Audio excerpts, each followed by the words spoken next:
সম্মানিত সাংবাদিক বন্ধুগণ, এই দেশটাকে এগিয়ে নিয়ে যাওয়ার জন্য কৃষিক্ষেত্র, শিক্ষা, শিল্প, বাণিজ্য এবং অন্যান্য যে বিষয়গুলো রয়েছে সেই বিষয়গুলোতে আমরা কিভাবে পারস্পরিক সম্পর্কের ভিত্তিতে পলিসি ডায়ালগের মধ্য দিয়ে বাংলাদেশ রাষ্ট্রটিকে সামনের দিকে অগ্রসর করতে পারি সেই বিষয়গুলো নিয়ে আমাদের কথা হয়েছে। এবং নির্বাচন পরবর্তী যে সহিংসতাগুলো বিভিন্ন জায়গায় ঘটছে সেই বিষয়গুলো নিয়েও আমরা জনাব তারেক রহমানকে জানিয়েছি এবং তাদের দলের তরফ থেকে সেই বিষয়গুলোতে ব্যবস্থা গ্রহণ করা হবে বলে মির্জা ফখরুল ইসলাম সাহেব তিনি আমাদেরকে আশ্বস্ত করেছেন। এছাড়াও 24-এর অভ্যুত্থানের সময়টাতে যারা জীবন দিয়েছেন, যাদের অঙ্গহানি হয়েছে, সেই সব বীর শহীদান এবং সেই সব আমাদের যারা বীর গাজীরা আছেন তাদের যথোপযুক্ত তাদের পুনর্বাসনের পরিবার এবং তাদের পুনর্বাসনের বিষয় নিয়ে আমরা তাদের সঙ্গে কথা বলেছি। 24-এর অভ্যুত্থানের বিষয়ে আমরা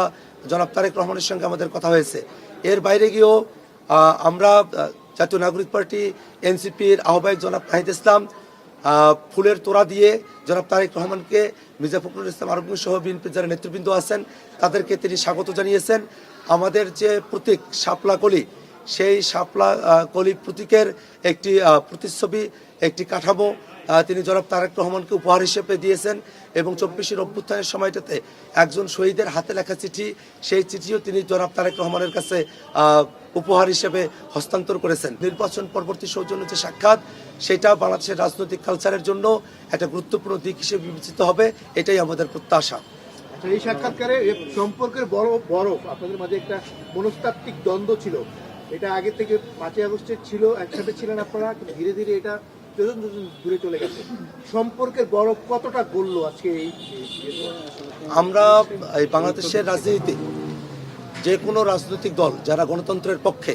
যারা ফ্যাসিবাদের বিপক্ষে, যারা বাংলাদেশটাকে নতুন করে গড়তে চায়, সেই রাজনৈতিক দলগুলো আমাদের মতভিন্নতা থাকতে পারে, পলিসির ভিন্নতা থাকতে পারে, কিন্তু আমরা যাতে একত্রে বসতে পারি, সংলাপের মধ্য দিয়ে যাতে আমরা সমাধানে পৌঁছাতে পারি, সে ব্যাপারেই জনাব নাহিদ ইসলাম আহ্বান জানিয়েছেন এবং বিএনপির তরফ থেকেও যারা নেতৃবৃন্দরা এসেছিলেন তাদের সাথে আমাদের সংলাপের মধ্য দিয়েই সমস্যার সমাধানের বিষয়ে তারাও জোরারোপ করেছেন এবং আমরা আশাবাদী যে আজকের যে বৈঠক, আজকের যে সৌজন্য সাক্ষাৎ, এই সৌজন্যতার মধ্য দিয়েই, সংলাপের মধ্য দিয়েই আমরা বাংলাদেশের যে কোনো সংকটকে আমরা সমাধানের দিকে অগ্রসর করতে পারবো বলে আশাবাদী।